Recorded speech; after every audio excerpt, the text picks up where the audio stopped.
Take three. So last Tuesday, April 20th, I started running a fever, 102.9. Prior to the fever, I hadn't been feeling well, but I had just had chemo and I had had the second dose of um, the COVID vaccine. And I knew I was dehydrated, but called on call, went to emergency. Um, I thought I was going to have to wait in the waiting room because they said, oh, he'll have to wait in the car, but when you get pulled back into a room, he can come back in with you. They're allowing, one person now. But I ended up going straight back into the room once they got me checked in. And of course, x-rays, CT scans, all that crap was done. Blood work. Left kidney was infected again, septic. I mean, by the time I got to emergency, there was pus coming out into the urine, my nephrostomy bag.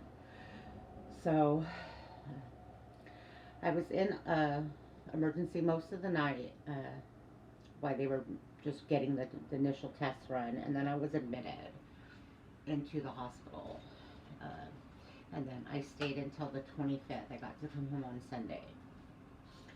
So left kidney, I'm going to have the nephrostomy tube replaced on Monday, but the reason why it got infected was because it was overdue for exchange. So, of course, it's never good news, right? When everything goes wrong, it just goes wrong. So my oncologist comes in it was like day 4. Someone had been in before, but she hadn't been in. She came in on a Friday.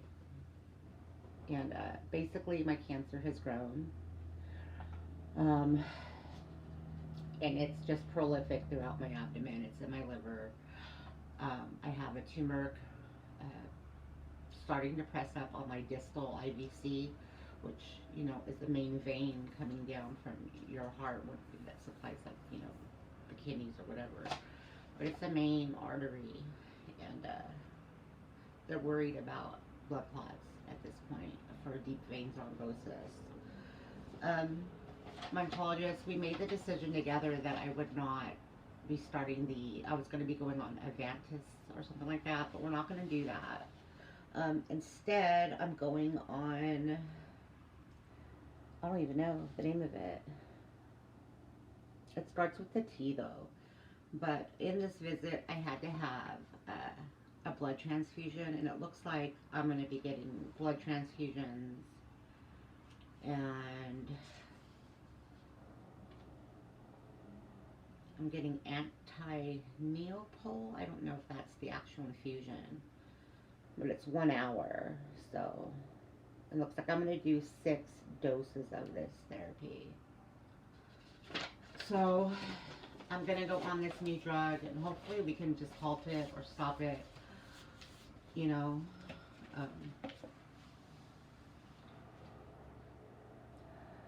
overall, I'm feeling better, but the abdomen has become extremely painful, and even just laying on my back and stuff, it just hurts. And despite the fact I'm on gabapentin and the methadone, in the hospital they were at least giving me Dilaudid in between my methadone doses, so I had pretty good pain relief from that. But I follow up with my palliative care team on the 12th of May. So at that point, I have to really talk about better pain management at this point, because the methadone doesn't really help for the stomach, this pain. So have all that going on, and financially we're struggling. I do have a GoFundMe if anyone would share it and help. I'd appreciate that. That's pretty much it right now. I mean, Monday I'm going. Oh, and I have another echocardiogram. They want to check my heart again. So I will go next Friday, which is the 7th, I believe, for the echocardiogram. Oh, man. So, went home. We went out today. They had called me on Monday at my primary care's office. And it's funny because I called because I had a phone appointment with my primary care today to let her know what's going on. I'm gonna go do blood work for her, and it's kind of funny because they called because they're doing a clinical study there for a new eye machine to do the diabetic eye testing, and so um, they paid $100 to just go in and they take a picture with the new machine, and then they took pictures of our eyes doing it the old way with dilation and all that, and so I went in and did that. It took up 2 hours of my time, and for that they paid me $200. I mean $100, sorry. And if they get the second half of the study, I would be called back. But the second half of the study pays 175. So I was like, okay, it's $100. I need it.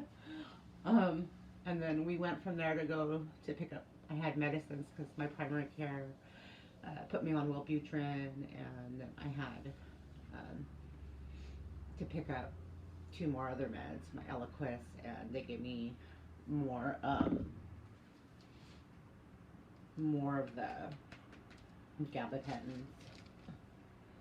So yeah, and then from there, I had my husband put the post office. I had to get a box. I was mailing one of my little cousins some earrings. Um, when my aunt died, she was my mom's baby sister. When she died, I helped them clean out her apartment, and I asked her husband, could I have these earrings or little globes? Because my aunt was into globes and maps, and I've had them all this time, but you know, I don't know where this is going, and I didn't just want the earrings to go to anyone, so I got my cousin's address, and I told him I want to mail them to his daughter, which was my aunt's granddaughter, for her birthday next week. So Gary's gonna go and mail that for me tomorrow. So I have my surgery Monday, and Gary has to leave Tuesday because he's got to get back to Texas, and he's got some appointments there, and then he'll be there, I think, a week and a half, 2 weeks, and then he's got to come back, and he'll be here to help take care of me and my dad. I absolutely can't drive anymore. Just walking is problematic. You know, it's just problematic. I definitely can't drive. I'm getting very dizzy. Even today, just driving hurt my abdomen. So, yeah, that's what's been going on. So I'm gonna do this new chemo, and I think this new chemo is weekly, and it looks like she's ordered hydration to hydrate me while I'm there. But whatever it is, it came through. It's not my normal oncology. It was hematology oncology. So we'll see. I'm gonna call Loma Linda University and see if I can get an appointment there with one of their gynecological oncologists to see if I'm a candidate for their proton therapy, and maybe to help shrink these tumors. I mean, overall, I feel okay. And by okay, if you're going through this, you guys know what I mean. I mean, it's not a perfect feeling. I mean, obviously, I'm in pain and I hurt, but in general, I do feel better now that they addressed this issue with the nephrostomy too. And I'm not cold, you guys. I am shaking because I don't know what the hell's going on. But I'm not cold. I've been shaking like this all day. So, my lips look, I can't tell. I think they're okay. So yeah, my blood pressure's been low, like 101. Sometimes when I check it, it's like 89, which is not good. But then I'll check it again, and I'm 92 over whatever. But they do think the blood pressure is a problem because of dehydration and anemia. I'm basically anemic at this point. So yeah.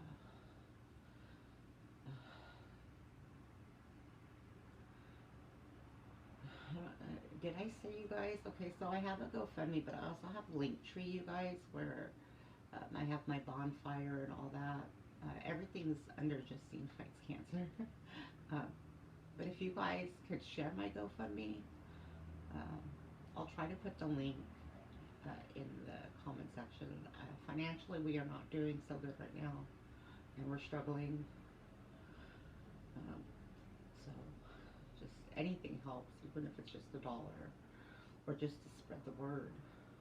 And I hate asking because I know there's other families that need help, and there's, babies going through this, and, but I do need help. So when my husband goes, I'm actually gonna send him with a bunch of like sweaters. My daughter, my oldest daughter, has been decluttering her closets and stuff, and she was a shopaholic there for a few years. So I have a ton of sweatshirts, like pullovers, and some of the tags still on them that she brought over for us, me and my mother, to go through.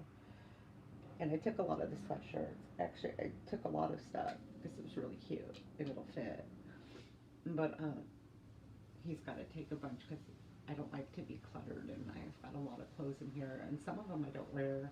Most days I'm in my tank top and shorts. So they do want me to start walking to try to get my stamina up because it's not very good. But as you can see, I'm having issues. I mean, I'm shaking, and I stand and get dizzy. I'm supposed to have my walker at all times. I guess I should bring it to the bedroom, but lately I've just been, in bed. Today was probably the most being out and about in a while since like the last doctor's appointment. And it's usually the only time I'm getting out now is for doctor's appointments or emergency, which is terrible. But I can't drive, so one of the things we are doing is we're going to sell our other car, because I can't drive anymore. And if I am able to get to Texas to move there, we have a golf cart, so if I wanted to go somewhere, I could always use the golf cart instead of driving. So, and that's the goal, is for me to get to Texas, irregardless of where this is going,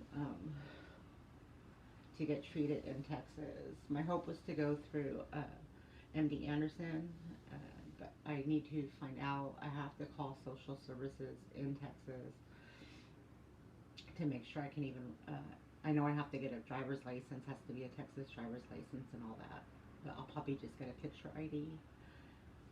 Maybe I'll get a license too, but for sure a picture ID. And then I would apply. The only thing that scares me is there's going to be a gap, you know what I mean? That's the only thing that I worry about, but hopefully this new medicine will kind of work to bring down to halt this cancer a little bit. Right now, my cancer marker is more than when I started this journey. It's like a 700 or 800, something like that. I'd have to look. So it's above when I started. I try not to be too scared by that number because I've talked to other patients who had it in the thousands, and they were still alive and kicking. But yeah, so I did kind of lose it when my oncologist gave me the bad news, and it's never good news when like 3 or 4 of them come in with her. And I think what scared me the most, and I spent 2 days crying in the hospital about, was that she looked like, not like she's given up, but like she didn't know what to do. She doesn't know what to do because everything we're trying is failing, and there's not a whole lot of drugs to treat an endometrial or gynecological cancer. The main one is the Paclitaxel carboplatin combo, and everything after that is just, let's see if it'll work. So, yeah. But I would like to get, so the proton therapy through Loma Linda, I know MD Anderson also has proton therapy, so I'm hoping, now their main facility is out of Houston, but I had read that they had a treatment center in San Antonio, but I have to confirm that. But if I had to go to Houston, I would do it. It's a 6-hour drive. I would do it, anything for a little bit more length of life or better quality to shrink these tumors, to me, is worth it. So, oh God. But So that's the news. That's the update. I'm trying to think. Yeah, that's it. Tomorrow I'm going to my oncologist's office. I have an appointment like at 3 in the afternoon to go sign a bunch of paperwork. Um, I know that they were sending, there were no clinical trials open where I go, but even if there were, I don't qualify for any of them. So, you know, but the clinical trials are actually closed right now. I mean, there's people in them, but they're not anyone else in right now. So, because of COVID, I'm assuming. I'm just looking at what was approved. Just as therapy, hydration, chemo, anti-neoplasm, I'm assuming. Chemo infusion, push single drug. Yeah. So they approved 6. So I'm going to have at least 6 treatments of these. Of course, I'm going to take a break when I go to Texas. I'm going to Texas. I'm going to leave around June 10th or 11th. I'm going to fly. I have an airline credit. I'm going to fly because my uncle passed away a couple weeks back. Well, like 3. It's been more than 2 weeks, but he passed away. Kind of suddenly. He had just found out like the week prior that he had stage 3A lung cancer. He had double pneumonia because where the tumor was sitting, it was kind of blocking the drainage from the lungs. And anyway, they stabilized him in the hospital, and then he went to, a rehab center, and he died. So we're gonna bury him. He was cremated, and we're gonna bury him June 12th. His daughter, my cousin, she couldn't take any more time off work, so it kind of works out good because then, I'm able to go, and my parents are going to drive out there. My mother and my oldest daughter are actually going to Costa Rica, and they get back on the 9th of June, and basically on the 10th, they got to take the drive to Texas. So they'll leave on the 10th, and they'll get there the 11th, and it's an 18-hour drive, and then we're going to have the services on the 12th. So I plan to go out. I told my husband he needs to leave like that Monday, maybe Sunday, and then so he's there so he can come pick me up from the airport. And I think he's going to take Opal with him because I don't know about flying with her, and it would be too much for me to try to hold her.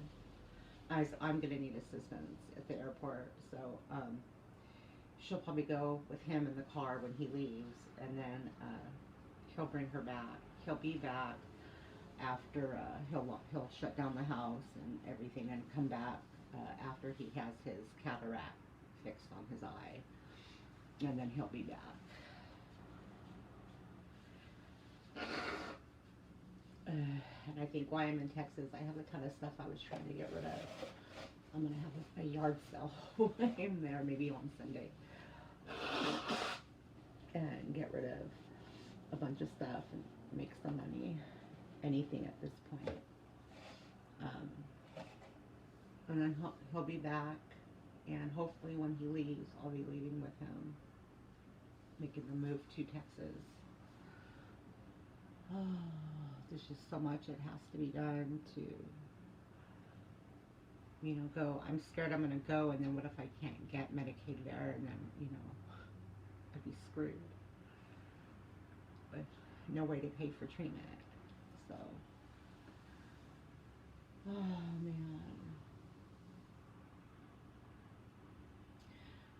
I wish that he's been waiting on his disability. He had to hire an attorney. He's got heart problems, and he was a truck driver, so he couldn't clear medical, and so he's been trying to wait out for his disability. He should have a finite answer within the next 6 months or less than that. He should know. My lawyer, I was 4 to 6 months last month, or because they had to file an appeal. If the appeal fails, then I don't know what we're going to do. Forgot what he said after that. We asked for a court date. The problem is, you know, when you live paycheck to paycheck, for those of you who are watching, if you live paycheck to paycheck and you're raising a family, sometimes as parents we don't take care of ourselves. So I don't have a steady record of the problems I was having. And that's the problem right now because it's hurting me trying to get disability. If it fails, I can apply for just SSI, and that pays, I think, $800 a month.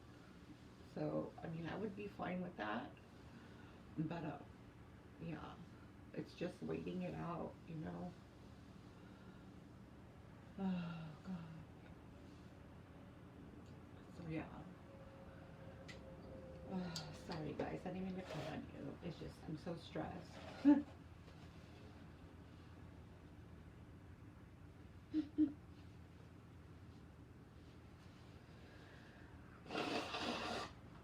Excuse me. Sorry. So, yeah. Then I was watching, you know, I was all depressed, and so I was scrolling through my Instagram. And then I thought, there was a little girl, I don't follow the page, but whatever cancer she's going through, she actually, the mucus membranes in her mouth bleed and stuff. And it's, you know, poor little thing, going into little water baths and stuff. You guys know it just should hurt.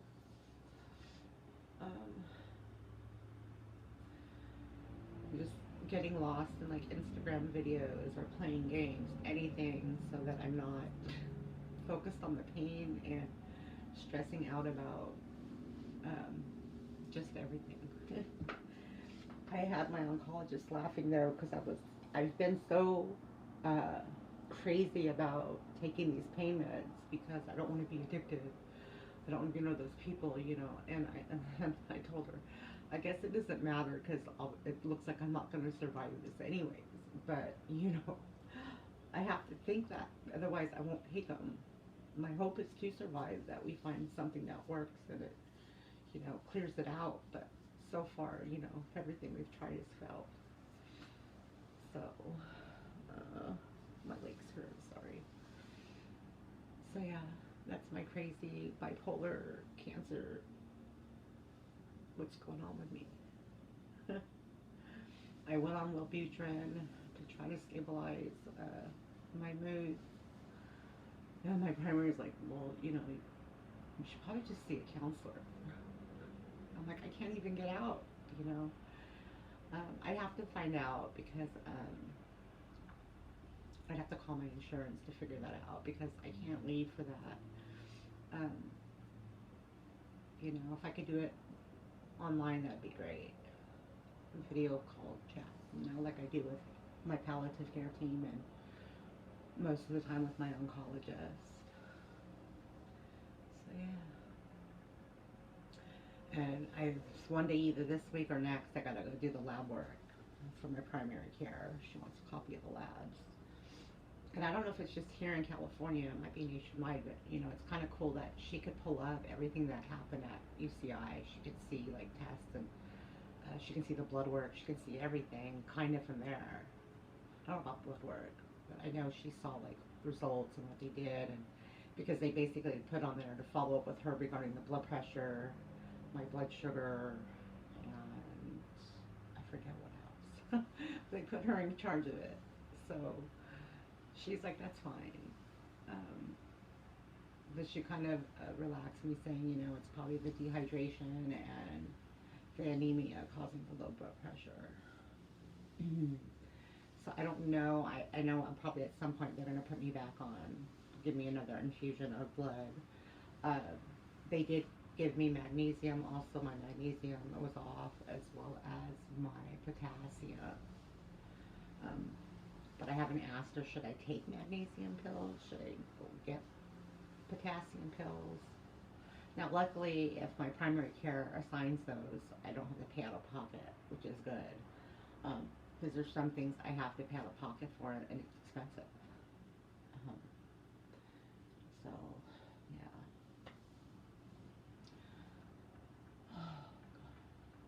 I could probably talk forever. Oh gosh. I hope you're all doing okay. You know, like I always say, if you're just at the beginning of this journey, stay strong. Um, Attitude is everything in this fight. And if you give up hope, you're going to waste away. If you're in the middle of the journey like me, or, you know, keep fighting. I'm not going to say stay strong because I hate when people keep telling me that. And, you know, we're all staying strong because it's just, we have no other choice. And if you're at the end of your journey, I hope that you have a peaceful transition. Um, you guys, remember, just be grateful.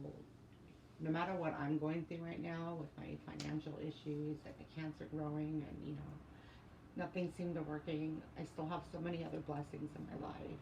And I try to focus on that. um,